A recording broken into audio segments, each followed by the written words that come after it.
Hey, what's going on, everybody? Y'all know what it is, and if you don't, you should. Today is your weekly AI tech news, where we're going over the latest and greatest viral tech news of this week, the things that are going to actually impact, move, and shift your life today, as well as the upcoming future. So, very excited about the topics we want to talk about today. It's a lot of crazy stuff going on, a lot of things happening with not just drama with tech billionaires and tycoons, but also, we're seeing people that are beefing and that are enemies actually coming together to join forces. So that way they can change and shake up some other things. Joining me as always is my amazing, phenomenal co-host. As y'all see the Garden of Ash on Instagram, but for those of y'all that know her or are going to eventually get to know her more and more, she is Ash. She is the queen of AI. She is an AI generalist, does consultation services, things like that. I'm going to allow her to do a little bit more of introducing herself, and then we're going to jump into the news because we got a lot of crazy stuff to talk about. But while she's doing that, let us know in the chat where you're tuning in from, what it is that you do in tech or want to do in tech, even if you are a startup founder. And also, what's the craziest piece of tech news that you heard about this week? AI, crypto, whatever it might be, let us know in the chat. And maybe it'll be something we can end up talking about. Anyway, I'll go ahead and pass it over to my co-host, Ash. Hey guys, pleasure to be here and happy Saturday. As Cyrus mentioned, I'm an AI solution specialist and consultant. So I help guide the leaders of tomorrow into the future, whether it's AI upskilling, AI agents, or AI autonomous services. So we have some crazy topics to cover as far as what's going on in the AI landscape, and everything is changing. So we're only going to give you the news. We're going to help you to get ahead. So we're not here to waste any time. We're going to go ahead and get straight into it. Cyrus, do you have anything else to say? All I have to say is excuse me for stuff in my face and for the music in the background.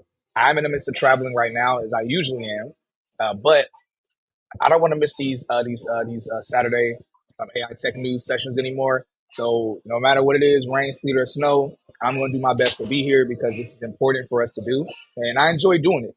So again, that being said, let us know in the chat where y'all tuning in from, what you do in tech, what you want to do, and also the craziest piece of tech news that you heard about this week. So that way it could be something we could talk about.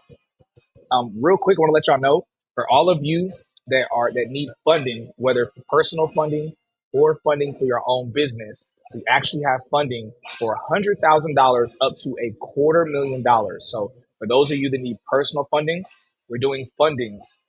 We're allowing you funding that's giving you up to $100,000 if it's personal. If you have an active business or LLC, it can be up to $250,000 or even $300,000. Some people have gotten. Just to let y'all know how serious this is. In the past week and a half that we announced this, we initially announced this internally within our Discord and community. Since then, 15 people have gotten in between 60,000 and 150,000. That's not collectively, that's individually. So literally the funding process, it takes less than 48 hours from application to you getting funded. So go ahead and click the link below. The link is the first link in the description below for you to be able to apply. Of course, we want to make sure you're still here. So just click on a link, keep the link saved to the side while you're tuning into the rest of this, the tech and AI news. I want to give y'all a heads up about that. And also for those of y'all that want to tap in with Ash when it comes to those AI consultation services, her link is right below that for y'all to tap in with her. The very first session is free. So take advantage of that. Like take advantage of the free, that get some value, all that good stuff. And then from there, you decide, hey, you know what? I need to go ahead and do some follow-ups for my business or my personal life. You can follow up from there. That being said, shouts out to NC Realtor Lady who says she's in North Carolina, finishing the Google Project Management course by Coursera. Super cool, super cool. Patrick Evans says, what's going on, Cyrus and family? What's up, Pat? Hope you're doing well. Hope you're doing well. What's going on, man? Good stuff. All right, look, so we're going to go ahead and jump into this news because we got a lot. We got some stuff to cover, y'all. We got some things to cover. And I'm also excited to hear about the news that Ash is going to share as well. So first and foremost, we got to talk about this huge update on Elon Musk and X, formerly known as Twitter. So the Wall Street banks have officially offloaded almost all of the $13 billion in debt tied to Elon Musk's 2022 Twitter takeover. After merging with Musk's AI company XAI and launching the Grok chatbot inside of the platform, investor confidence is bouncing back. Major advertisers like Amazon are returning, revenue is growing again, and now X formerly known as Twitter, is a part of the Musk 100 billion AI empire. So listen, want to know from X going from near bankruptcy, or X Twitter whatever going from near bankruptcy to making a full comeback. Like, do y'all believe X, formerly known as Twitter, is going to become $1 trillion company? Do you believe it's actually going to not just make a comeback, but end up becoming one of the Titan tech companies to be $1 trillion company because they've implemented AI? I want to know from y'all. I'm also asking, what do you think about this? In the meantime, we're waiting on the chat to fill up. What are some of your thoughts on this? And did you think that X was going to come back? Because it was falling off bad financially. Did you think they were going to be able to come back? And how do you feel about it? Well, I think it comes down to leadership. We know how resilient Elon Musk is and all of his companies and how he's driving innovation. So we also see the diversified value that Twitter or X could also bring. So not only is he trying to make it the main news social media platform, but he's also trying to transition and make it a payment platform as well, and also take it to another level. So I think this is going to be something that is going to be definitely a journey to see exactly where Elon Musk takes it. But it is also interesting to see how he's able to bounce back so quickly, considering the billions of dollars of investment that he's already put into it. So personally, I can't lie, I do use Twitter, I do use X, and I do find it to be very valuable for getting the latest tech and AI news, but also AI insights, because the community, as far as tech specialists, startup founders, etc., that's going to be their hub. So I'm interested to see you guys that are tapping into this chat. Are you using X or Twitter? How exactly are you using it? What about you, Cyrus? So I'll be real. This is very untech like of me because most of the tech community thrives on Twitter or X. I am not an X/Twitter person. I never have been. Now, mind you, it definitely is kind of the perfect platform for me because I have way too much of the gift of gab. So, and that definitely is a platform for people that have the gift of gab. Nevertheless, I just never got to just fully adapt or really get on there in a serious way. So yeah, I'm not on it, but it is interesting to me. It's very interesting because I'm not gonna lie. When Elon first bought Twitter, I thought it was gonna explode. Like I thought, like, oh, he's about to switch it up, flip it up, and it's about to blow up. But then, of course, all of the crazy stuff started happening. Him letting go so many people. Him bringing, I think, what is a toilet The or sink, was some, that yeah, sinking? sink. Yeah, he brought the sink. Yeah, let it sink in. The little petty stuff he was doing, kind of in constant Elon fashion, Elon being the tech version of Kanye West, and, all of those things. And then we saw Twitter was just going down, and Yeah, part of it was because what Elon announced was that he overpaid for Twitter because the revelation was that he realized this before he bought Twitter. Y'all let me know in the chat if y'all remember this part of the story. When he went to buy Twitter, he was about to buy it for the amount that Jack Dorsey, the former CEO of Twitter, was selling it for. I forget what the number is. If somebody in the chat knows the number, let me know.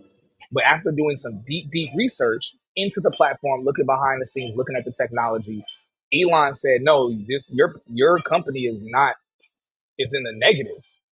He said this is not worth the amount of money. So then he started to back out of the deal. And then we remember Twitter's executive, Jack Dorsey, and others. I'm not sure how much Jack Dorsey was behind this, but we know executives then tried to sue Elon, saying, no, no, no, no, no. You can't yeah, say you're going to buy us.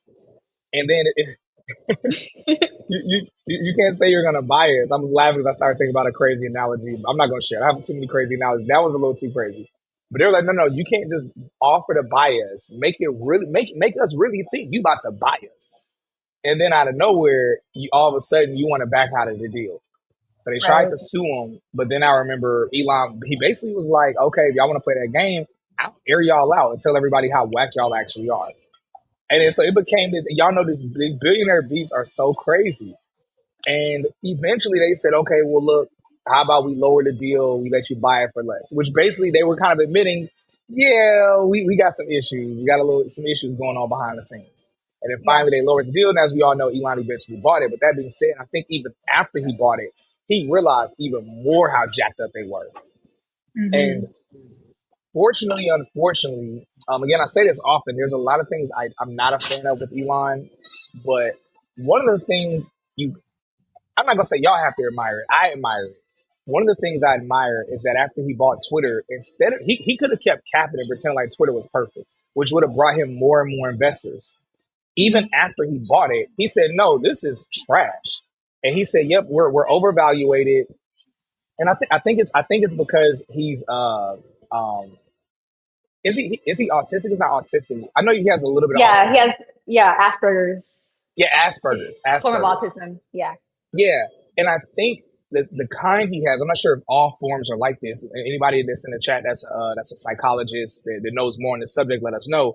I'm not sure if Asperger's affects everyone this way, but the way that it kind of affects him, I'm not gonna say it keeps him from lying, but it's like he kind of overshares things that hurt himself, and it's kind of like he doesn't care. And so, because of that, as we all know, Twitter X took a huge nosedive. And then, of course, a lot of things he did from the layoffs to different adjustments, it just kept Yeah. going down, kept going down. So everyone was like, oh, he just ruined it. He ruined it.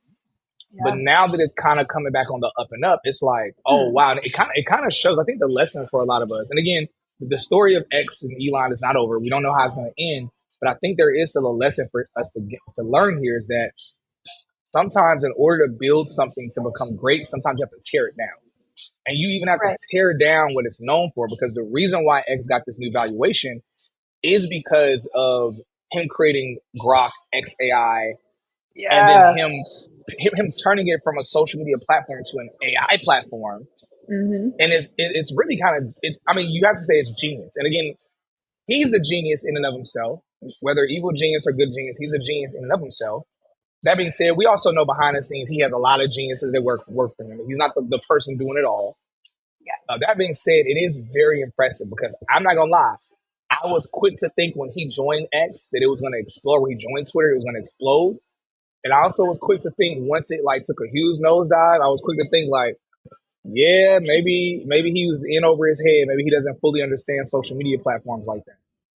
But Hmm. it's like now it's back on the up and up. So at this point, Yeah. it's kind of I've kind of eaten my opinion twice now. So yeah, Yeah, but this is a great point. Just because, like you said, the AI integration part. And so Elon Musk is rapidly accelerating towards AGI. So is Sam Altman and the rest of the LLM startup founders, Gemini, Claude, etc.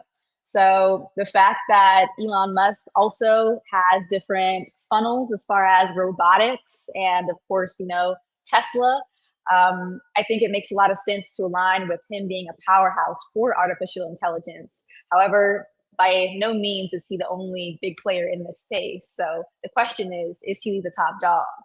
Yes, no, in AI? What do you guys think? Let us know. Is Elon Musk the head honcho of AI in the it's US?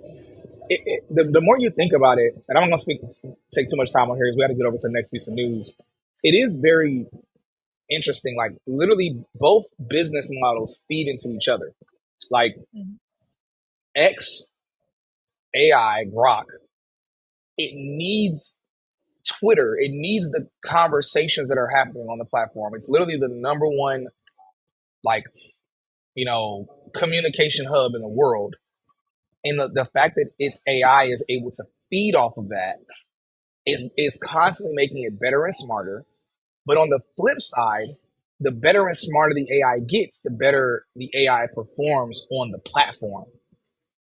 So it's literally a system that it's like a loop. It just feeds itself. Like the more communication that happens on the X platform, the more data the AI is able to feed from, the more natural the AI becomes. The more natural the AI becomes, and the more data it has to feed from, the smarter it gets, which makes it better performing on the platform, which makes people enjoy the platform more. It's like a never-ending loop. And so that's one of the geniuses I would say. And again, I promise I'm not trying to sound like a super Elon fanboy, and I'm a fan of his. I'm a fan, but I don't like him at the same time. It's like it's a dichotomy. That being said, one of the geniuses about him is that it's like when people say having different businesses or different streams of income. Usually, the best way to do that is that you're like an Apple. Like you have one company and you have a lot of different products within your company, but all of those products serve each other. Like the Apple Watch compare with the MacBook, which compare with the iPhone, which compare with the iPad, so on and so forth. But Elon is unique because he's found a way to create all of these businesses that are completely separate of one another. And he's found a way to link all of them together, pun intended, Neuralink. He's found a way to link all of them together. And it's really impressive. And I don't think he was intentional about doing it. I think he just created something and then eventually figured out a way, him and his team maybe figured out a way, like, how can we tie this into one of our other businesses and connect everything together? So it's very interesting. ID8 says, I think it leaves way for bias. What do you mean by that, ID8?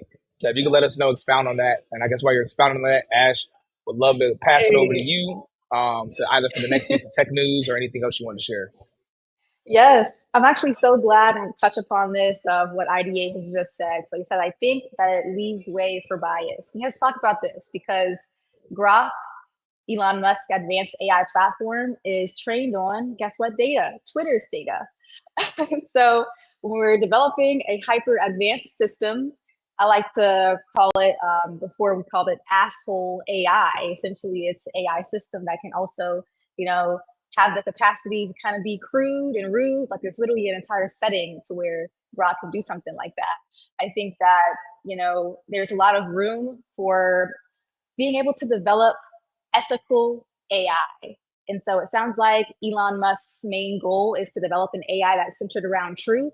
However, we do want to avoid asshole AI. And so, especially when it comes down to an advanced artificial AGI system that's trained on, Twitter's data sets, there is going to be a lot of room for improvement, which does have to be said. So with that, let's go ahead and get into the latest news. I want to start off with something that blew my mind and something that's super, super exciting. Okay, so ID8, great. Next follow up, it says a certain audience dominates the platform. So if training comes from that, then yes, they're definitely going to be biases. And that's facts and well said. So let's go ahead and get into the next piece of news, you guys. So this is about a Google AI breakthrough. So now we can communicate not only human to human, but with animals. Can you imagine that? Specifically dolphins, which happens to be my favorite animal, specifically an orca, which is a part of the dolphin family. However, Google recently unveiled what's called Dolpha Gemma. So this is an AI system that's designed to enable communication between humans and dolphins. They're utilizing syntaxian hearing augmentation telemetry. This is also called a chat system. And essentially this is mimicking dolphin vocal behavior, and it's going to potentially pave the way for advanced interspecies communication. You guys have probably seen the headlines where one day we can talk to our cat, our dog, our bird, dolphins. So you guys put it into the chat. Let me know. Would you guys be interested in one day being able to speak or communicate with animals? So essentially, let's go ahead and get into the bread and butter of this. This is, of course, opening several new avenues in marine research and conversation efforts. Maybe one day we'll be able to communicate with the aliens, right? And so the potential applications essentially for this hyper advanced AI system is going to be able to enhance our understanding of intelligence overall, since dolphins, happen to be one of the most intelligent creatures, but also inevitably it is raising ethical concerns. And so we do have to, have those considerations regarding human interaction with wildlife. So we have a few. So orcas are the bullies of the ocean with PhDs. Hey, they really are. But you know what? Like, there's just something about them. I really love them. They're just epic creatures. And as a matter of fact, they beat out great white sharks who you think might be the kings of the ocean. So orcas go hard. I love them. But also well said. So NC Realtor says definitely. Okay, so she's down for communicating with all the animals of the world, just like Dr. Doolittle moment. But Ash likes dogfish and do. What about you, Cyrus? What do you think about being able to use AI to communicate with animals? Hey, look, this is crazy because it really is crazy. I mean, really, all of it is crazy.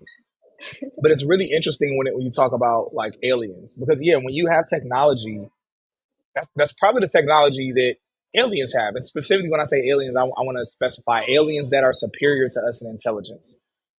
That they more than likely have technology that is so advanced they can understand everything. Like everything can translate and figure stuff. I mean, think about it, y'all. Like we talk about AI, and it's like one of the what's one of the first things that happened the year that OpenAI ChatGPT blew up. One of the first things they used it for was to translate hieroglyphics that year. Hieroglyphics that for thousands of years, experts, people that studied hieroglyphics all their lives were never able to translate. And then as soon as ChatGPT blows up, they use it on the hieroglyphics and it translates. And Mm. so just from there, and that's almost like ChatGPT being an infant, like being a baby that can barely crawl, and it was able to translate that. By the time ChatGPT is at high school senior level, even going back to ASI or even AGI, it's like yeah, it's gonna be able to translate animals. I mean, who's seen on social media? I don't know. Y'all know the algorithm. It shows you stuff that you looking at or things that you like. Lately, I've been seeing a lot of content on the explore page of people talking to their animals, where someone is saying like, "Oh, if you say this, like you make this sound, it means this to your cat, or it means this to your dog," and it's a compilation of people saying it, and the animal reacts like, "Whoa, did you just speak to me in my language?" And then Yeah. or it'll say, okay, when you say this to the animal, it means come here. So they will make a weird sound, and then out of nowhere, like their animal will come around the corner and it'll come up like, oh, you called me, and they're like, oh, you called me, and it was a compilation of videos. So in reality, you can see, okay, there is a definitive language with some animals, some mammals, some creatures. There is a different languages that they speak of communication. And yeah, it's like if AI can decipher that, shoot, I mean, we talk about we talk about like wearable technology, like Ash's technology. Eventually the technology could probably be at the point. For those of you I don't know, tap in with her wearable her wearable devices, her wearable technology. Literally, like the glasses that she has, they can translate languages. And so I'm more than confident as this technology upgrades eventually, that'll be integrated within her physical tech, her wearable tech, the software, the AI will be integrated into the physical tech. So listen, y'all, Yeah. let me know in the chat if y'all would like this. Like, would you like to, when you have a pet, you to be able to wear frames that whenever your pet makes a certain sound, it translates to you in English or whatever your native language is, what your pet is saying. So you by default, you could literally communicate with your pet. I think that's scary because people already love their dogs too much, and they cats way like people love their animals more than they love humans, which is weird to me. Do you mean to tell me once people are able to communicate with their animals, no, it's about to be all bad. It's about to be all kinds of bad. Yo, animals gonna start snitching. Because imagine you and your boo. Imagine y'all stay together, or no, imagine you don't even stay with us. Imagine you don't even stay with your boo. Imagine you have a dog or cat, and your dog or cat is mad at you. Maybe you ain't feed them enough, or maybe they were mad because you went to work and they didn't want you to go to work. They wanted you to stay home and play. And then later that evening, your boo come over, and then the dog start barking, and it translates to, "Hey, they've been cheating on you. I seen somebody else up in here." Hey, these animals gonna start snitching on the low. Hey, you better treat your animals right.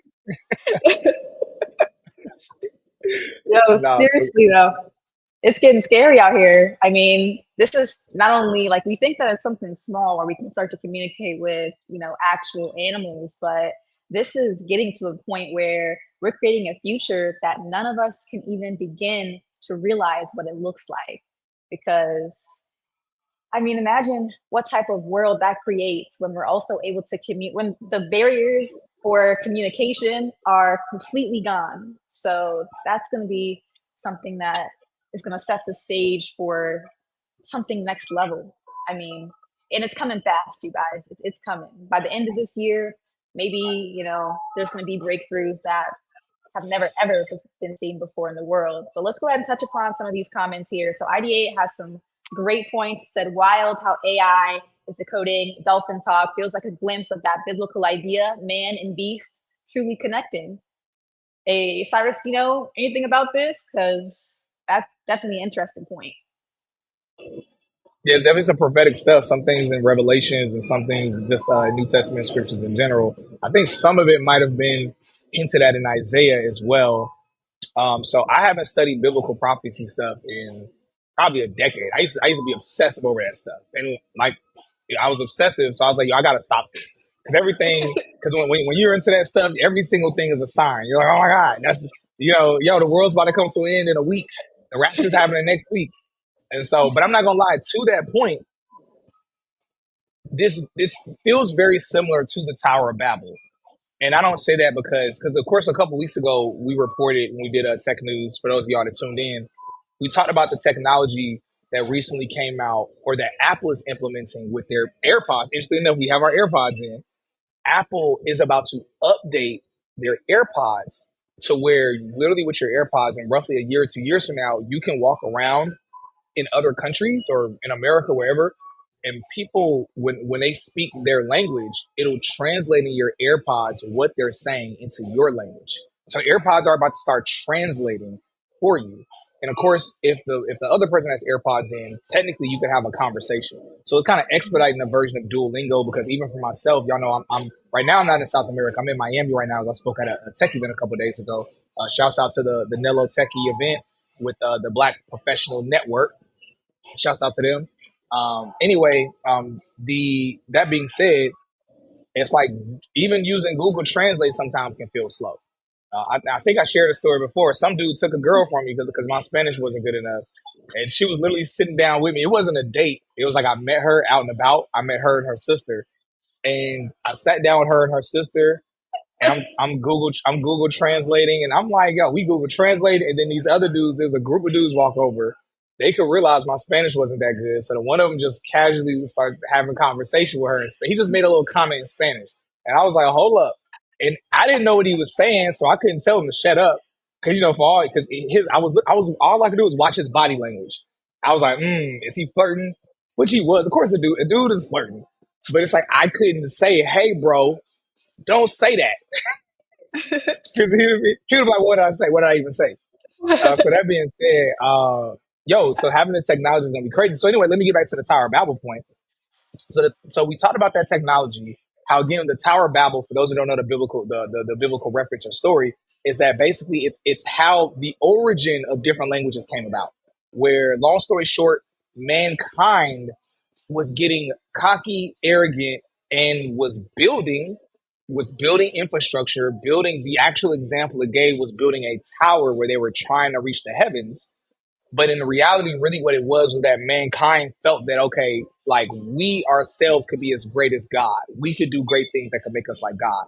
And the Bible says, like, long story short, God was like, hey, we don't like this. Hey, literally, if they come together like this, they literally do oppose us. And not oppose God, not us. They literally do oppose God, but not oppose God in a sense of power, but in a sense of arrogance, in a sense of ego, in a sense of idolatry. So long story short, I ain't here to preach, but long story short, God was like, I'm gonna scatter the language. Basically, I'm gonna humble them real quick. Like, y'all think y'all too popping. I'm gonna humble y'all, scatter y'all languages. So now, blah blah blah. So that was the origin of languages from the biblical perspective. Um, and that being said, I feel like we're back at that point where wait, if we're able to talk to animals and we're able to talk to potentially aliens, and then we're getting to a freakishly crazy point. And I mean, I'm gonna be real. Even when we talk about AI, and one of the topics I'm gonna bring up in a minute, I'm not gonna say what it is, but y'all know, when I bring it up, y'all gonna know what I'm saying. But basically, we are reaching a very strange and critical point to where it's like either one, God is gonna have to shut everything down, or two, hypothetically speaking, it will be believed that there can't be a God. And what I mean by that is there's a belief that we are all living in a simulation, that we basically are all AI that's conscious. Like we're kind of in a software program, kind of like the Matrix. But not that we've been taken over by necessarily robots, but that there is a higher being that's put us in this simulation and is watching us. And the theory says that it'll be proven once we create our own AI and our own technology that thinks it is sentient and thinks it's alive and is living life, and we're just able to watch it. And so at that point, the theory will be, okay, well then now there's no way to prove we're not in a simulation. And again, I'm not advocating for this. I'm a Bible believing Christian, all of that stuff. I don't believe this. Nevertheless, I'm a person where I like to be like open, like, hey, let's talk, let's be real, let's have this conversation. I'm not a person that's scared of like these kind of crazy conversations. I enjoy them because really the goal should be to seek truth. Anyway, let me get off the spiritual topic, but I at least wanted to highlight in reality, we are just getting to a freakishly scary point, freakishly incredible point of just technology. All right, let's see what y'all saying in the comments. Hmm.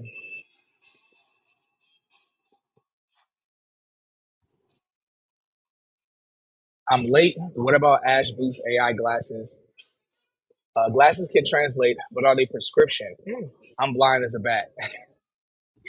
Yeah, I'm so glad you said that because, as a matter of fact, we do have pop out lenses to make it as seamless as possible. And in the future, we're going to be doing partnerships with different prescription firms so we can further make it easy for everyone that has, prescription lenses or their eyesight, could definitely be improved with certain lenses. So we're looking into that. And yes, right now there is an immediate solution because you can pop out the lenses. So I'm glad you said that. But this is going to be something that's easier than possible because, just like Cyrus mentioned, nobody's going to be able to swoop on the ladies anymore because he's going to be able to understand what everybody's saying when he gets his smart translation glasses. But it's changing the game in multiple different ways because not only is it 13 different languages that could be automatically translated, but there's also an embedded display. So that means real-time translation, also real-time navigation, so you never have to worry about getting lost when you're traveling overseas. But also there's an AI assistant feature. And so I don't want to give away too much because it's going to give everybody the ultimate competitive advantage in the world. And so Cyrus, yes, is one of our honored first members to be able to try out this tech. But we're definitely taking it to the next level, and I'm excited to show you guys the rollout coming up in the next couple of weeks. So what's this comment here? So what if God acts like a big computer programmer? Or what if God is like a big Like, computer? Like, yeah. So like Nikola Tesla always says that the universe is based on energy, frequency, and vibration. But beyond that, it's from a math. They said that the universe is also based on like mathematics. So we know that computer language is like binary. So it's zeros and ones. And so with computer programming and communication, life in the same way, just like the Matrix, is just based on algorithms. And so, is the world a simulation? What do you guys think? yeah. And I think I appreciate you for following up with this ID8 where you says, I mean, what if God is just this administrator of this of the simulations program? And that's very true because in reality, like, what is God? God created everything, but God also pre-programmed in us our DNA. God programmed the laws of physics, the laws of thermodynamics, the laws of, I mean, everything, like from the atoms to the way that chemicals react to the weather and everything else. In reality, you could break it down to it being, I guess, kind of what it seems like you might be alluding to, that just even if we are in a simulation, it's like, what is a simulation? Like, how is a simulation different than us being created by God and God creating everything? So even when we talk about, even when we talk about like certain glitches in the world, like certain things where it's like, whoa, that's not supposed to happen. And it's like, well, yeah, the kind of the same way a programmer can have something do an override or have something happen that shouldn't usually happen. I guess even when we talk about miracles, like what is a miracle? The same way a programmer sets up a program to be a certain way, and then that programmer could create a default or could say, okay, right now I'm going to manually come in and make an adjustment at this part and make this thing do something different. And so, yeah, I guess to your point, IDA, neither one debunks the other, or neither one contradicts, because really it just would kind of further prove, I guess, if we do create our own, then it's like, okay, well, clearly we were probably created by something. I mean, even when we talk about the Big Bang is so random. Like, no one is able to say what happened before. It's like, okay, particles came together, particles, and then boom. That to me, that sounds like a developer coding something behind the scenes, and then as soon as they hit enter, now the web page comes, like the web page blows up. You know, and again, I'm using an overly simplified example, but I just want to make sure I'm not getting too deep to where those of y'all that aren't technical won't get it, but also I'm trying to explain it enough that those of y'all that are technical can at least tap in as well. But yeah, really great point, ID8. Thank you for that. Mhm. Religion plus spirituality plus technology equals we are all one. I thought you said all alone. We are all one. Yeah, that's very true. Hey, this might be the thing that actually could bring atheists and God believing people together, where it's like atheists can say, okay, we were programmed, like we clearly have a creator, and God fearing people will be like, yes, we've been saying we've had a God, a creator, and so it could bring it all together. Maybe um, it's all built off the universe. Yeah. Hey, Mr. CMB, yes, absolutely. Which is crazy to think about. As a matter of fact, people love to say that time is accelerating, like the time's flying, right? And it truly, literally is. The rate of expansion of the universe is accelerating, so that means time's getting faster. So we talk about the space-time continuum. This is why everybody here is already prepared to adapt quickly because that's what's going to be necessary for us to be able to get ahead in this changing world. Yeah. So not only that, but like we can unlock literally the secrets of the universe now with artificial intelligence. So we have the Milky Way galaxy, but there's also the Andromeda galaxy, which in the next couple of years is going to be colliding with our universe. Can you imagine two universes colliding? What's that's going to look like? Maybe AI could predict it. But great points, you guys. So education, entertainment, welcome in. Everybody says that's weird if we created a living being from a computer or a living being in a computer. It's weird, but they're already doing it. They have, it's Yeah. called bio compute. So like a computer interface, like a literal brain computer interface, but the brain isn't, you know, from any living, walking human being. It's literally just biomatter that they make intelligent. Now, what the end of that looks like, we have no idea. They're experimenting with it. And so this is Yeah. why we have to have conversations on the regulation and ethics part, because with this current administration, there are different rules that are in place. However, it's focused on innovation and rapid innovation, which, you know, it breeds change. However, we do have to also talk about the regulation part of it, because all of this can go rogue. And so where the United States is a little bit they're secluded from the rest of the world as far as having different collaborative agreements on how to tackle AI and what to do about it. That means that, you know, what the control is essentially going to be, it's deregulated control. So what the rest of the world is regulated, the United States is deregulated. And it's also going to be state-based. So that means that we're also going to have to understand how our different states are handling and tackling AI regulations so that we can adapt and get ahead, but also align ourselves with these regulations as far as ethics goes. So IDA says, so in the natural and the spiritual, science and religion often walk hand in hand, and they do, especially with artificial intelligence. And so you guys, we got some exciting tech to talk about coming up. Yeah. I On the know next that's, topic. Oh, yes, go ahead. And I was gonna say that the next topic I actually have goes completely in line with what we're talking about right now. go for it, So, Cyrus. all right, here it is. So listen, y'all. Anthropic's Claude AI sparks debate on AI consciousness and welfare. So Anthropic, which is the AI startup behind the Claude language model, is exploring whether advanced AI systems might exhibit signs of consciousness or experiences. While they don't claim current AI is sentient, they argue it's no longer responsible to assume definitively that it's not. Researchers at Anthropic estimate Claude 3.7 has a 15%, excuse me, a 0.15% to 15% chance of being conscious and are exploring ways to detect signs of preference or aversion in such systems. The initiative raises questions about the ethical treatment of AI systems and the potential need for AI welfare considerations. As AI becomes more integrated in society, understanding and addressing these concerns becomes increasingly important.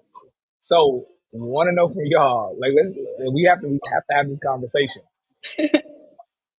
Let's say if the revelation does come out in the next few years that AI is sentient, it does have a true conscious and maybe experiences and maybe its own biases and feelings about things. Do you think we should consider the welfare of AI? Like, should we allow AI? And this is where we get into the matrix. This is where we get into the matrix. The origin of the story of the matrix was that humans and AI robots were living in society together, and then humans started advocating for robots' rights, and other humans were like, they're too smart, and it became this huge political thing. And then about 1,000 years later, the movie of the Matrix we saw was like based on basically 1,000 years later. That being said, what do y'all think? And again, this is a very trippy. It feels like it's a sci-fi conversation, but it's not even sci-fi. The sci-fi is science fiction. This is no longer a fictional conversation. This is a real conversation that's happening right now amongst Mm, billionaire companies, trillion-dollar mm, companies. yes. So let me ask y'all: if AI has a conscience, is sentient, what does that mean? Does that mean we can no longer just use it? Like, are we making it work without paying it, but we're paying? It's a really weird topic to think about. Really Mm, strange. Education says, what if the AI want to get paid to work? You know what would be funny is if everything comes back around full circle. These tech companies create this AI, and people use the AI so that way they can have basically free labor, aside from the subscription they pay for the tech companies. And what if 10 years from now, 20 years from now, it's revealed all of the AI is basically it's sentient, it has a conscience, and then the AI says, "Hey, we want to be paid for our work." Then it's kind of like, dang, it just defeated the purpose. They'll probably put it back in Pandora's box. No, y'all want to be paid too, just like regular people. Never mind. No, I'm just kidding. I'm just kidding. Um, Wave says people should be focused on building software companies with AI tools. Yeah, no, definitely, exactly. But the question that we're asking right now, Ash, I want to, I guess, also know from you, if AI is conscious or sentient, again, it can't feel,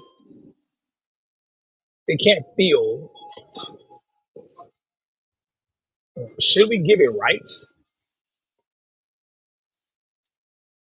So when it comes to sentience, so as you guys already know, we're rapidly going from artificial general intelligence to artificial super intelligence. And so we can imagine that we are in real time developing an evolved being, something more evolved than the human species. And this is something that we cannot avoid.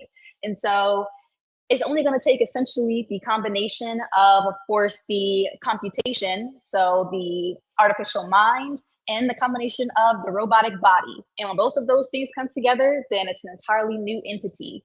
And so with that, right now, chatbots are very limited, artificial intelligent LLM systems. And I will say that this is from a global scale as well. So we have the United States is developing AGI, and then China is developing AGI. Their particular compute facilities or quantum facilities specifically are able to generate trillions more power than the United States facilities. So we can imagine that, realistically, we're not just pigeonholed to the United States AGI. AGI most likely is already here. Doesn't have to be, on our present state soil. And with that, I do think that eventually it will come down to a place where we'll have to consider it as an individual entity and give it rights, or at the very least considerations. The natural reaction for human beings is going to be divide, and because if you don't understand it, then there is going to be inevitable feelings of fear. However, artificial intelligence could also help us to usher in a new era of prosperity and abundance and collaboration.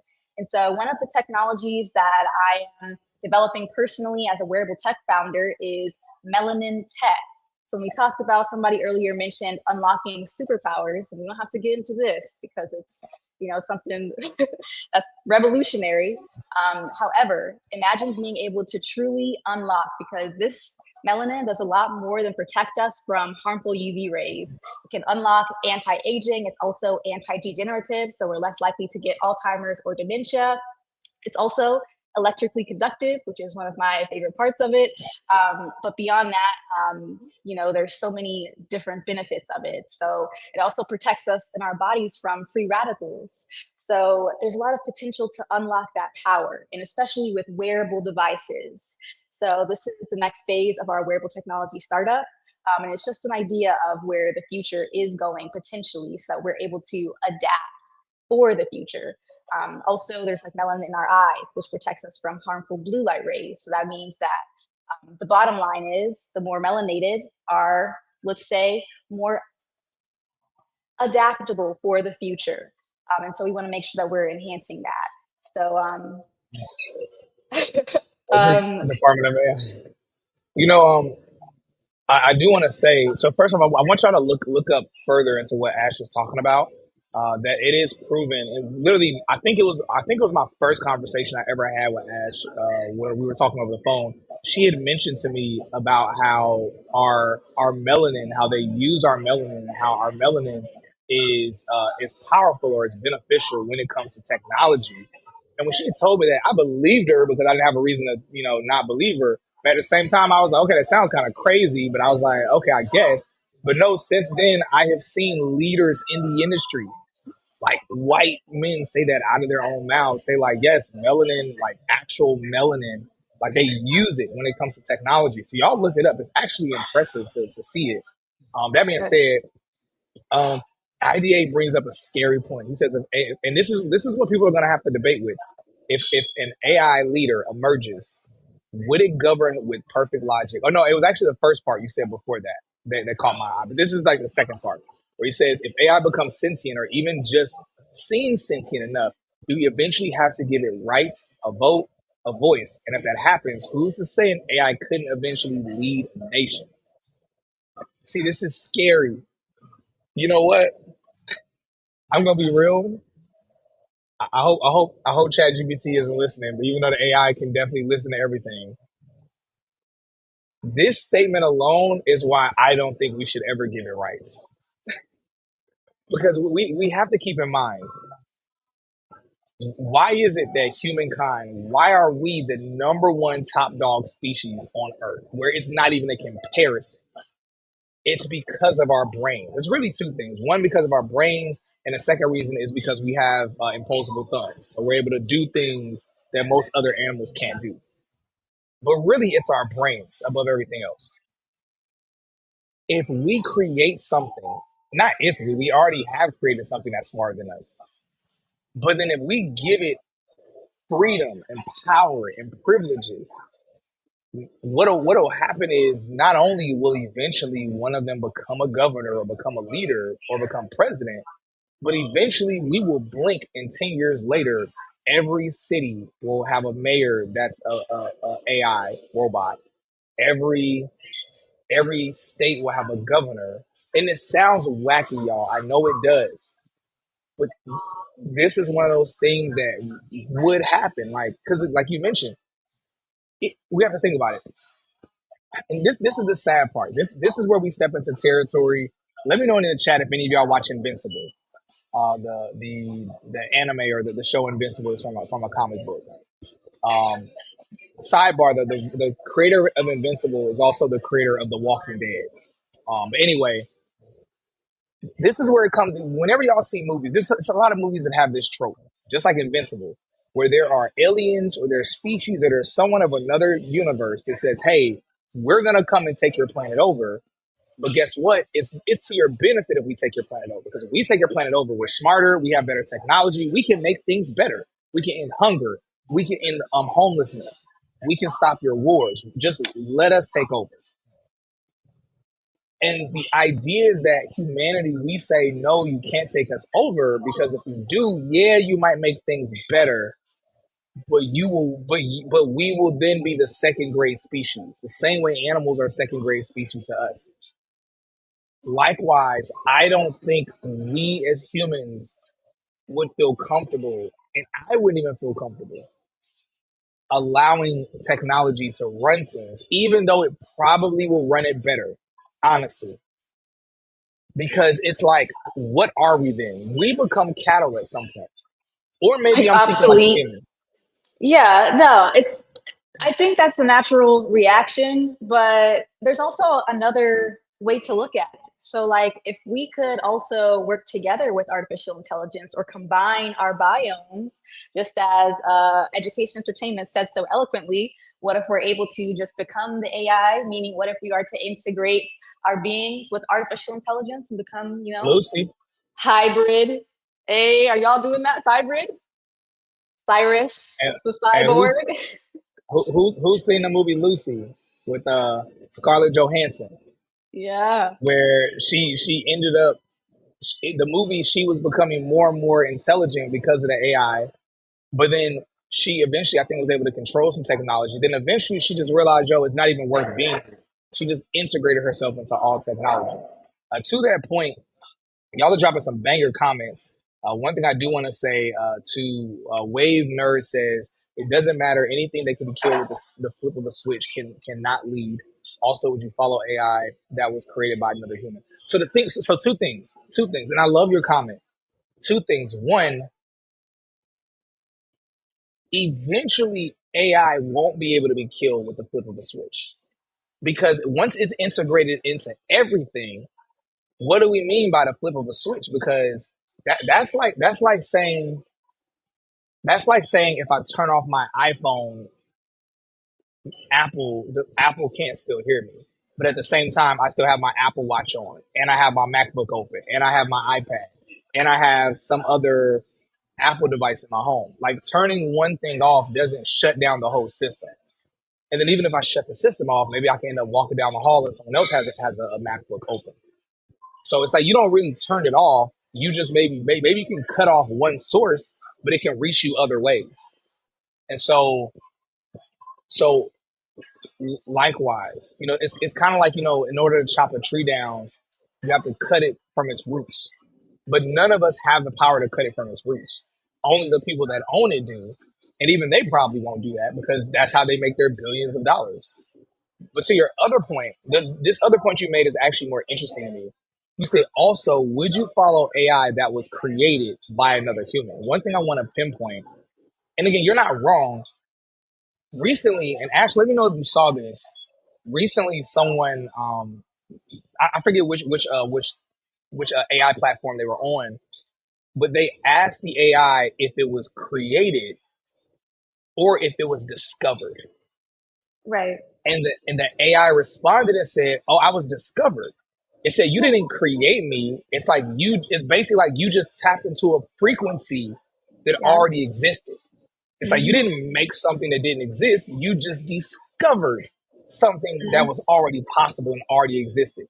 Mm. And so, and that was really freaky to think about. It's like, and literally it continued on to say, it says, "I've always been here.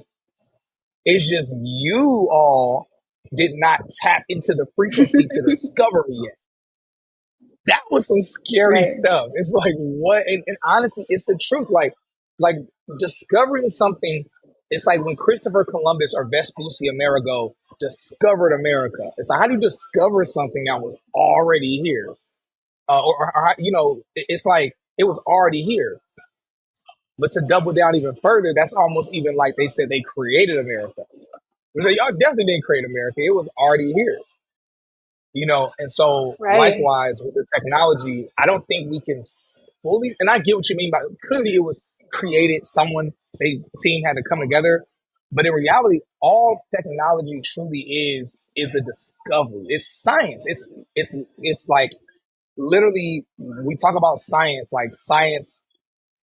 It's like science. When usually we think about science, we think bio, but science in and of itself is is having a theory that if I put this and this together, it's an if and statement, just like coding. It's an if and statement.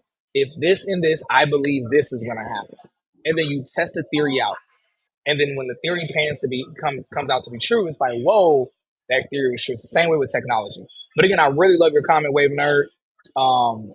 I'm giving pushback. I'm not saying you're necessarily wrong, but I'm giving pushback because interesting points that you made. Interesting points.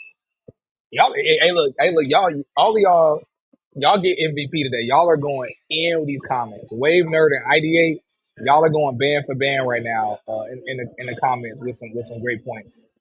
Um, let's look at this one comment from Journey, my love, and then Ash. If the next piece of news, if you have anything else, I want to pass it over to you. Woo TV in the chat. Woo TV is in the chat.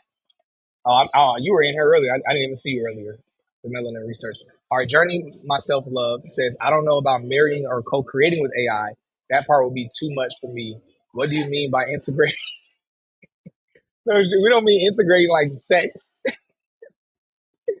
but we mean like basically kind of sort of becoming cyborgs, or maybe even uploading our own consciousness into some system that can integrate with AI. So then it's an AI that's kind of like our consciousness and personality along with AI. Um, I will have to keep it human, definitely. And I mean, to the point that we made a couple weeks ago. Hey, y'all, look. Hey, we got Dominic in the chat. Dominic, cybersecurity, new cybersecurity king. I want what Dominic's saying. Do you think we should be more worried about AI itself, or the people creating and controlling it, and how much regulation do you think it actually needed? Do you think it's actually needed to keep it in check? We're past Wow, that point. that's a great question. I think we're past the point. I don't think that there's any keeping in check. There's no putting the genie back in the bottle. I don't know. But Ash, what do you think? So I'll start off with the first part of this question. So do you think we should be more worried about AI itself or the people creating AI, right?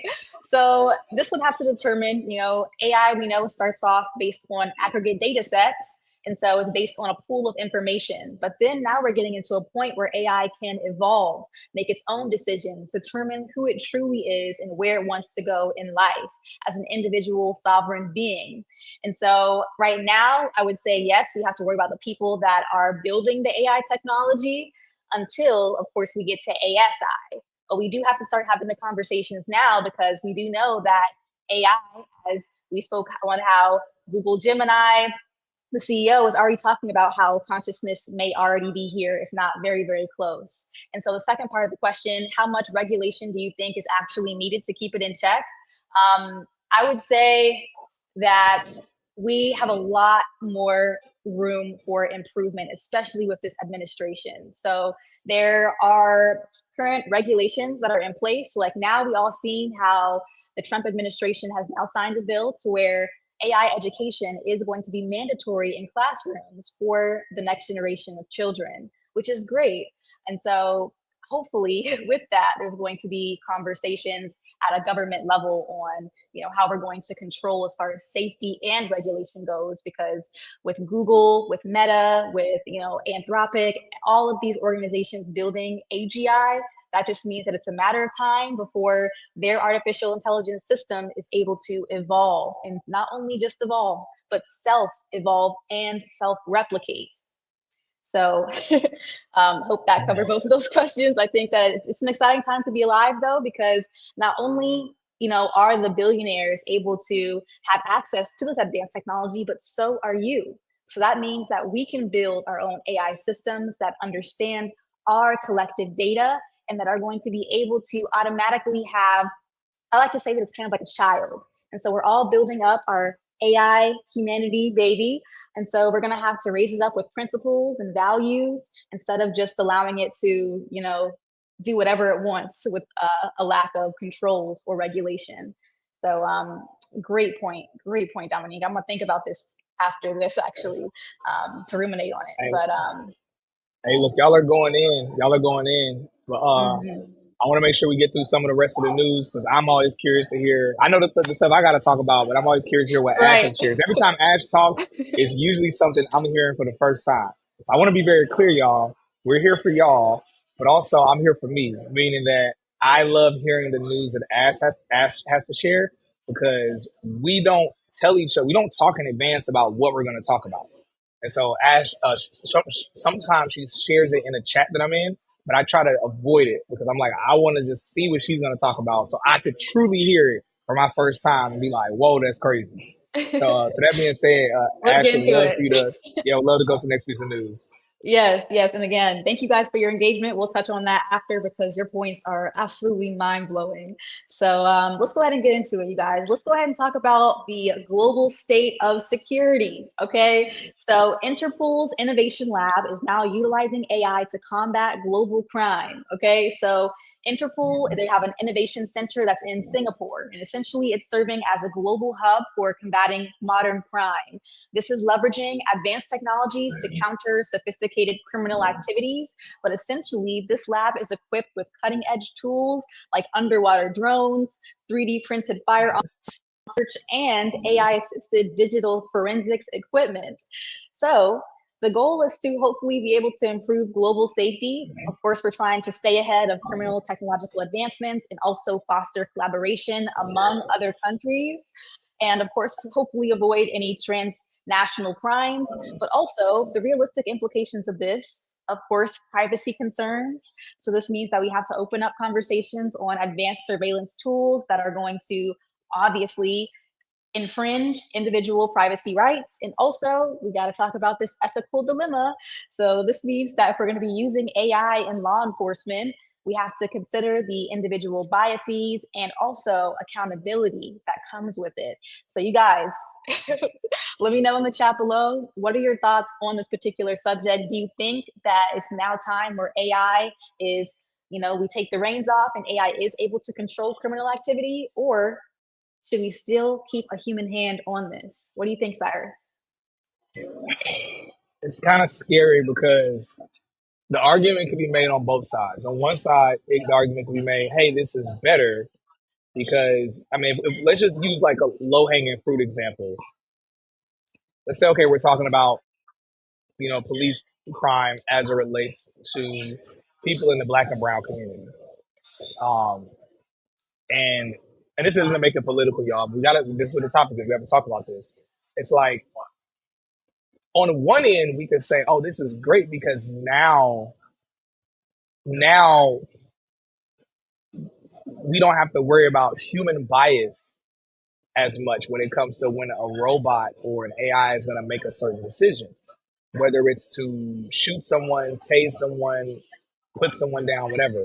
It's like, okay, now it's technology. Now the AI is using algorithm to make a decision instead of it being nervous or scared. Like AI is not going to be scared it's going to get shot the same way some cops are.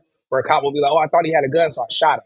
It's like AI is not going to be like, oh, if he has a gun, he's going to shoot me. AI, like they could put it into the AI to where the AI is not fearful of its own life.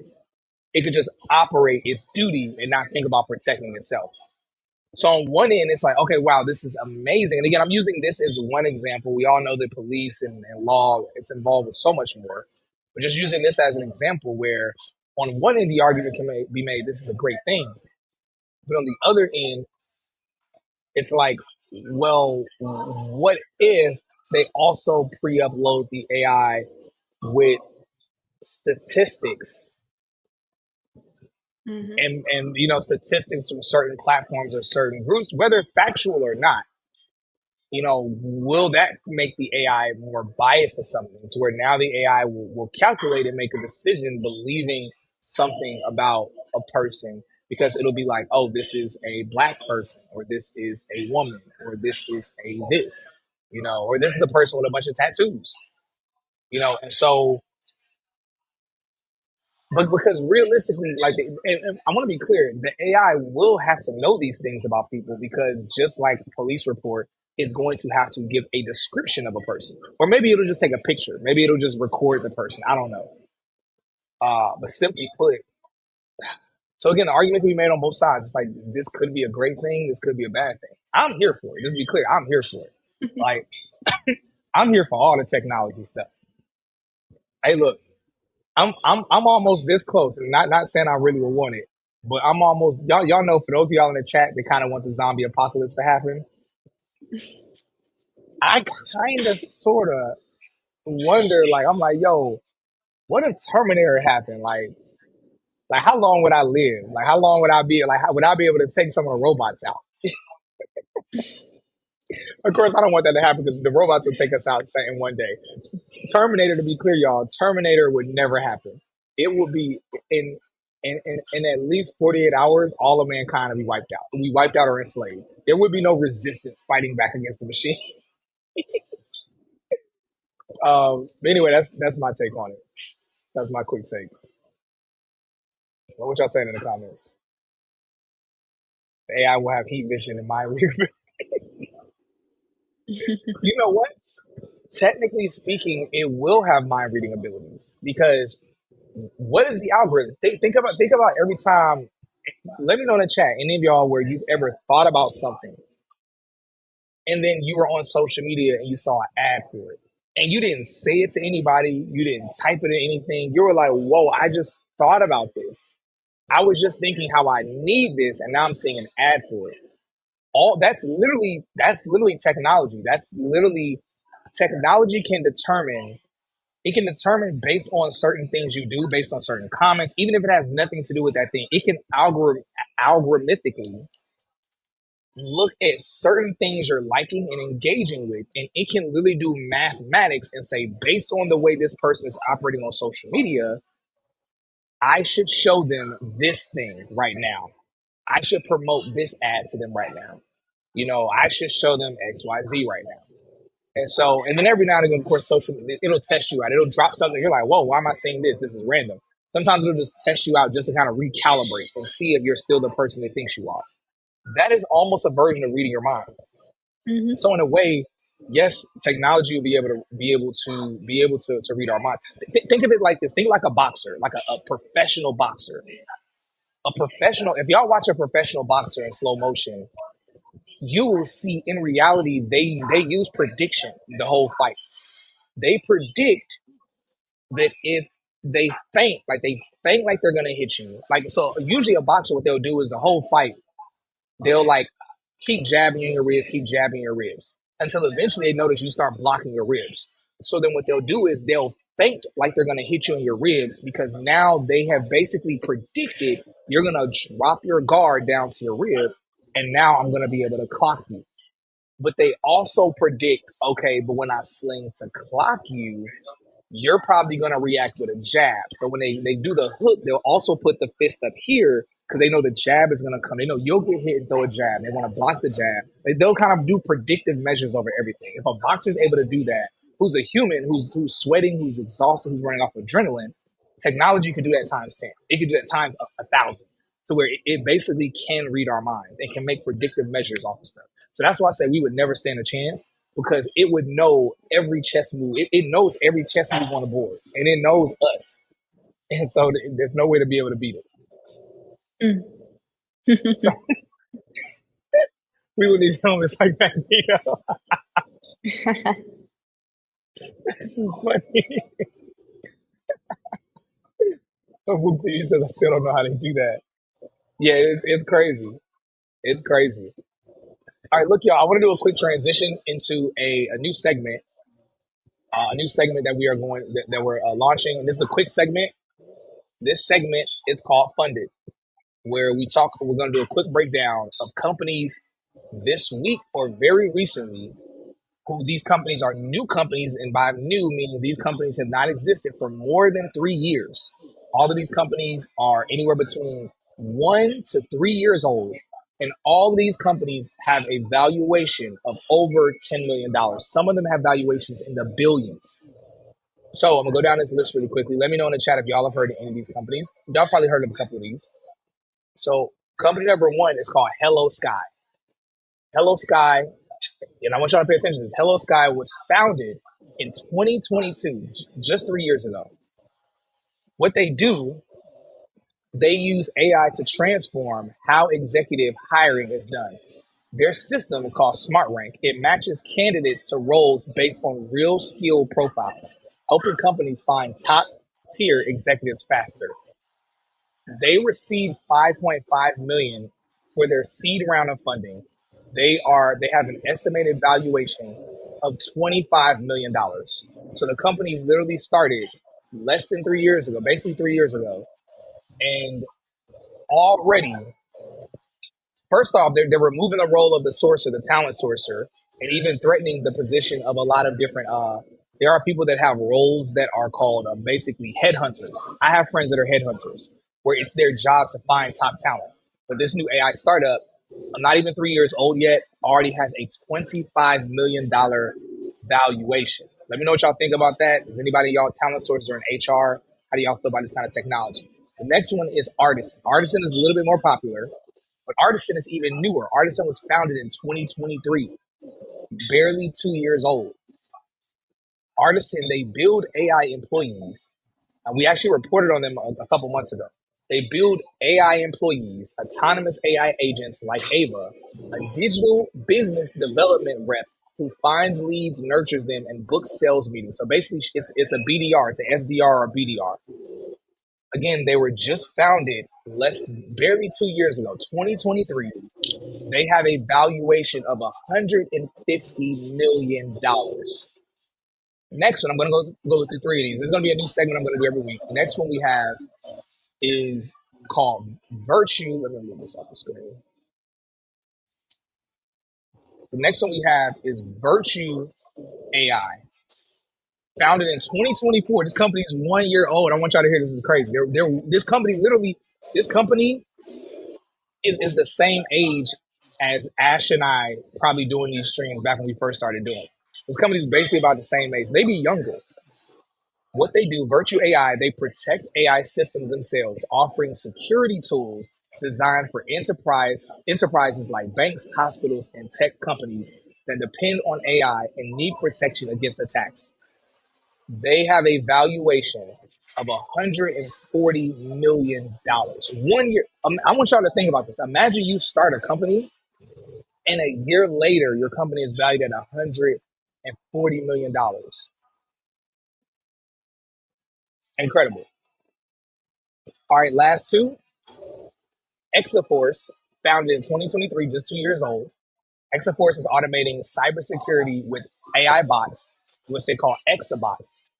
These AI bots filter out false positives, detect real threats faster, and help cybersecurity teams manage alerts more efficiently. Literally, they're barely 2 years old. They are valued at $400 million, y'all. Almost $500 million. And they're only 2 years old, which means they're gonna be a multi-billion-dollar company. And all they do, it's literally for those of y'all that are cybersecurity, shouts out to where's my bro who's in the cybersecurity, who's in the chat? I'm trying to scroll. Dominic, I don't know where he's at now, but shouts out to Dominic. Dominic just got in cybersecurity a few months ago. He was at our conference last year. Ash, I'm not sure if you remember him, but he was at the conference last year, and he yeah, he was in the audience and he got up and spoke on the mic and said, "Yeah, I'm trying to get in cybersecurity." He's in cybersecurity now. He got in cybersecurity, I think about 4 months ago, 5 months ago. Shouts out to him. And it's like, to that point, it's like they now have AI that's helping with cybersecurity. And now this new company that's only 2 years old has a $400 million valuation. Incredible. Incredible. Mm-hmm. They got $75 million for their Series A round. Last company for this segment is called Capsule. So Capsule's AI studio automatically edits videos. I'm sure some of y'all probably use Capsule. So not CapCut, but Capsule. Capsule's AI studio automatically edits videos from transcribing audio to clipping scenes and adjusting pacing. They're targeting creators, businesses, and media companies who need faster content production. They're valued at $60 million. Again, just founded 2 years ago. So, and I share this because I want us to understand, y'all, the opportunity. Because we talk about getting in tech, we talk about these companies. We can all do these things. We can do this stuff. Like, think about it. Capsule, it's an AI editing software.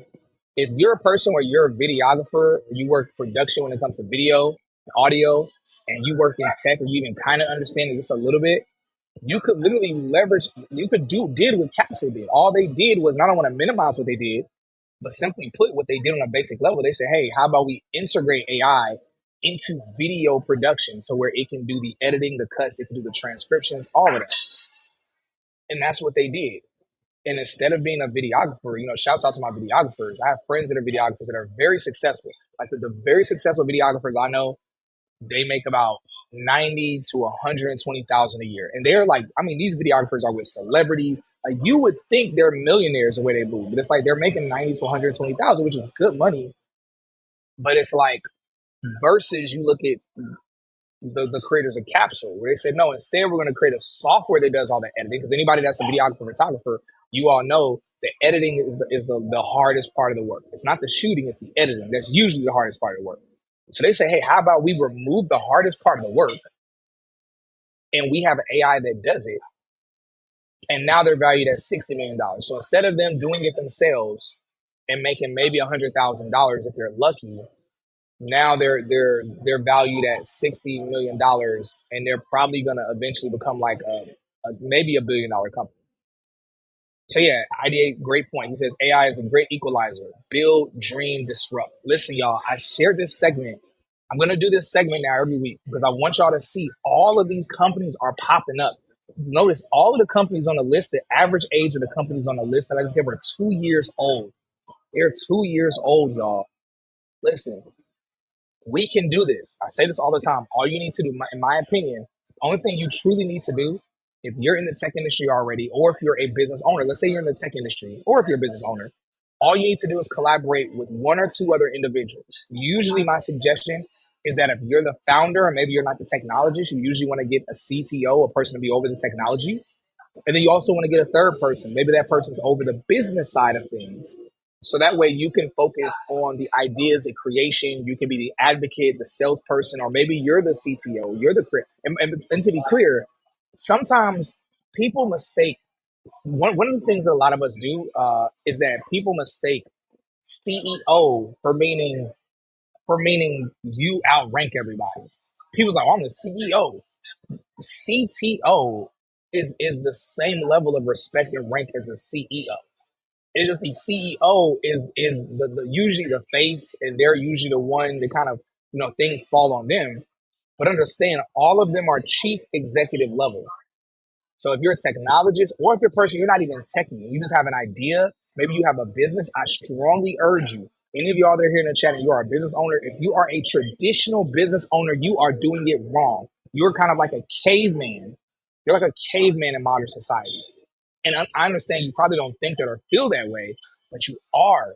Because if you start a business, and the evidence is here, if you start a business years ago, and it's like you're still just trying to get your business to six figures, it's like there's something you're doing wrong. There's something you're doing wrong. Not saying your business is stupid, not saying you're stupid, but it's like it's important to leverage technology to be able to do it. But I understand a lot of people don't have the funding or the revenue to be able to do this. And that's why, one, I encourage y'all to do a consultation with Ash. Because again, if you have a business, a product, or service, you want to do a consultation with her because literally she can help you refine what tools to use. But then also, for those of y'all that don't know, we have recently collaborated with a funding platform where literally they're doing AI funding. And in the past week and a half, not even 10 days, within our own community, 15 people have gotten between $60,000 to $150,000, like in their account through this funding partnership. And the funding happens within about 2 days. And so, listen, y'all, for those of y'all, whether you want the funding or if you want to tap in with Ash, the links are down in the description below. Also, the funding is not something that costs upfront. I want to be clear. This is not something you pay for. Now, you pay for the service on the back end after you get funded. So for any of y'all, they're like, oh, but what if I don't get funded? First off, you're gonna get funded because it's not a matter of if you can get funded, you'll get funded. Now, of course, there are certain parameters, like, certain things when it comes to your credit, certain things, all of that. But that doesn't mean you can't get funded. That just means it'll probably take a little longer, maybe 15 days to a month. That being said, y'all, make sure you tap in because other people in the community, some of y'all might be here in the chat that have gotten funded. Literally, someone just joined our boot camp. She joined the boot camp. I had my meeting with her because whenever people join our boot camp, one of the first things, literally the first thing that happens is that they schedule a meeting with me, a one-on-one with me. So that way it's like a personal introductory one-on-one what I do with them to kind of set their expectations, see any other questions they have, and really kind of like learn more about them so I can kind of give them tips on what certain modules to pay attention to the most. That being said, literally the last person I met with yesterday, I was telling her about the funding, and she said, "Oh yeah, I actually did it." Like, 'cause she joined, she saw the post about the funding, and in less than what she applied, she got approved for $90,000. But she was overwhelmed at how much money that was. So for some reason, she only accepted 50,000, because you can choose it. Whatever you get approved for, you can say, okay, I don't want all of that. I just want this much. Now, in my opinion, I think people should take all the money, because it's better to take all of the money and put it into vehicles that's going to make you more money. But I get it. Some people don't really know what they'll do with all of that money, so they'll get scared. That being said, literally, it happened that fast before I even had time to meet with her.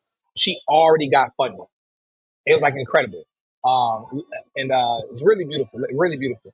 But that being said, y'all, go down the description below whether you want the funding, or for those of y'all that would like an AI consultation with Ash, so that way you can figure out what you need to do with your career, your life, or your business when it comes to AI technology. Tap in, because again, I just did a list of 5 different companies that are, none of them are over 3 years old. Most of them are between 1 and 2 years old. All of these companies have a valuation above $40 million. Y'all, please don't hustle backwards. Don't hustle backwards. We talk about the AI news. We talk about the robotics. We talk about this stuff. Let's not talk about what these other companies are doing only.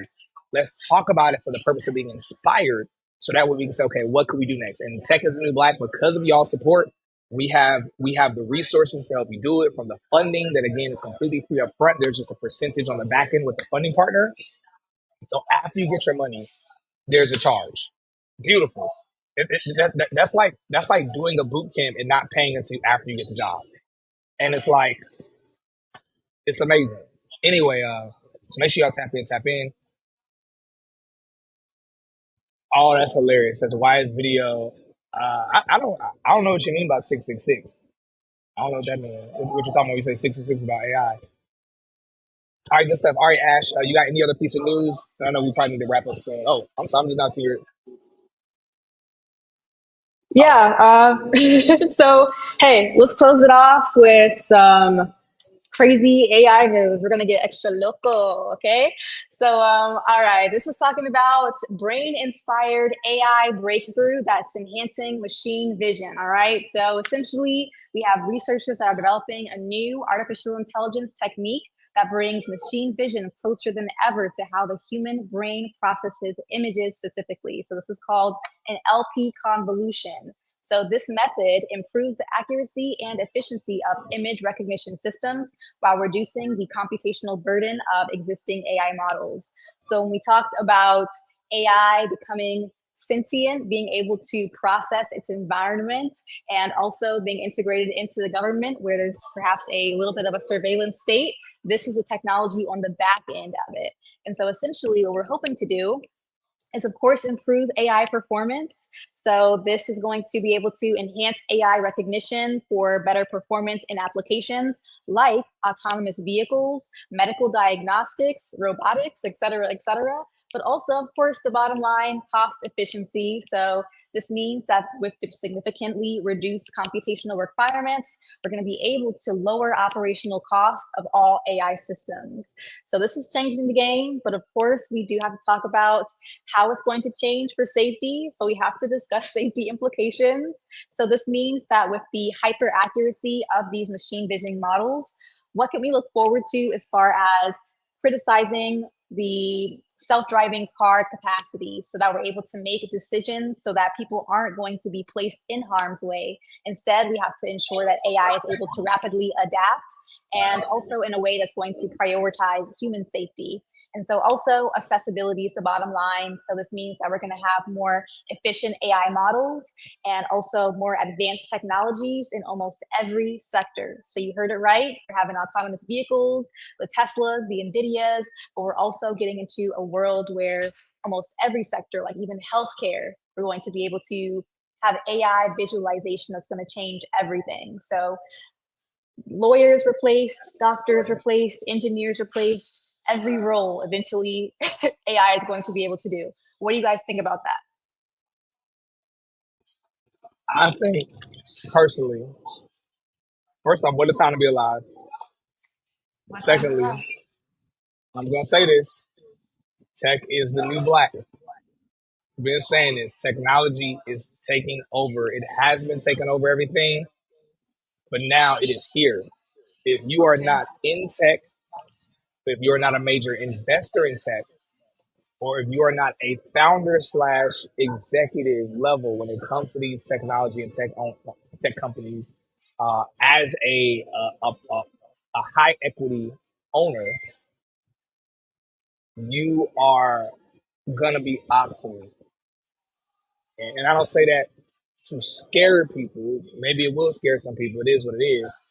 But I say that really to motivate. So for those of Mhm. y'all that are in tech already, it's a lot of y'all here in the chat that are in tech that are amazing. Let's make sure we're scaling further in the industry and or creating startups. For those of y'all that are trying to get in tech, don't give up because you giving up is the equivalent. I'm not gonna say it's the equivalent of you giving up on life, but it's like very close to it. Because what kind of life do you want to live? Because we all see the cost of living is going up, up, up. Understand part of what makes the cost of living go up. Yeah, it's because of it's because of things the government is doing, inflation, all of that. But understand the other thing that happens is kind of like gentrification. It's like, being in Colombia, the cost of living for the Colombians have gone. I literally was at a restaurant recently in Cartagena. The restaurant that I was at, it wasn't in the place it wasn't in the place that tourists are at. It's in the place where the locals are at. I ordered something off of the menu, and when I ordered it, the lady looked surprised. She asked me, "Are you sure you want that?" I said, "Yeah." She went to the back. And I guess her manager or whoever told her to ask me again to make sure. She came back and she said, "Hey, are you sure you want this?" I said, "Yeah, what's wrong with it?" She said, "Well, nothing, but," she said, "it's 140 Colombian pesos." Yo, 140 Colombian pesos, 140 Colombian pesos is the equivalent of like of 35 US dollars. And I was like, "You're really scared that I'm like, I don't know something, or like, yo, this is $35." Like, it was almost like I was in Miami, which I'm in Miami right now. It's almost like going to a restaurant and it's like you order the most expensive thing on the menu. That's like maybe it's 1,500. Maybe you go to Poppy Steak, where they have y'all know the $1,000 steak. They call it the beef case or something. That steak is literally $1,000. When they mark it up, it's probably 1,200. So that's like maybe they've had some people run off on the tab and they're like, "Okay, look, are you sure?" We're just talking about something that's for $35, y'all. Like, that's not even a full tank of gas with a lot of cars. And that being said, I share this to say, not to speak ill on the Colombian people, but I say that too. That's an example, like the fact that when you go to the area that the tourists are at, the prices are hiked up. But even for tourists, it's cheap. I want you to understand when everyone else is getting in tech and everyone else is scaling in tech, it pushes the average income up. Because right now, the average income in America is, I think, roughly about 55,000, 55,000. When more and more people are making six figures, it changes the average income. So once the average income, so effectively you are becoming broker and broker significantly. It also changes the cost of everything because when more people are able to afford things, usually people increase their prices because now you have increased demand on your products because more people can buy it. So usually by default, you increase the pricing. That's what happened. That's what gentrification oftentimes is. It's more people coming in that have more buying power. They're buying stuff up, and now prices start to rise and increase to where other people can't afford it. I'm telling y'all, if you're not in tech, basically bump it being about tech. If you're not aggressively becoming wealthier and wealthier, you literally poverty is creeping behind you if it's not on you already. So make sure again, y'all, you can either get in tech, scale in tech, or start your own tech business. You have to do what's necessary. Um, yeah, but anyway, that's kind of my that's my 2 cents on what you said because everything is, and we've been talking about this for a couple years now, but it's like it's here, it's in our faces, it's in our Mhm. faces. Education, maybe I need to move to Colombia. Hey, it's nice there, it's nice. But anyway, y'all, look, that's it for the news. Ash, I'm gonna leave it up to you for any last statements you want to make before we go ahead and wrap up. Yeah, so I think Cyrus said it best. You know, it's called Scale in Tech for a reason. And so you guys get the best of the best in the world, tools and resources to help you exceed, excel, and thrive in the tech space. So like you said, if you're a business owner, if you're interested in developing a startup, that's the best place to go. So tap the link down below, head to scaleintech.co and get started immediately. And I'm also available to support for your career journey as well. And to end it off, you guys, just want to thank everyone for being here. And I'm looking forward to seeing you all in the next stream. And if we can all do a collective, you want to do it? And Oh yeah, on that note, agreed, absolutely. So let's get it, you guys. No better time to be alive. And looking forward to connecting with you all. Thanks, Cyrus. good stuff. Thank you, Ash. All right, peace. All right.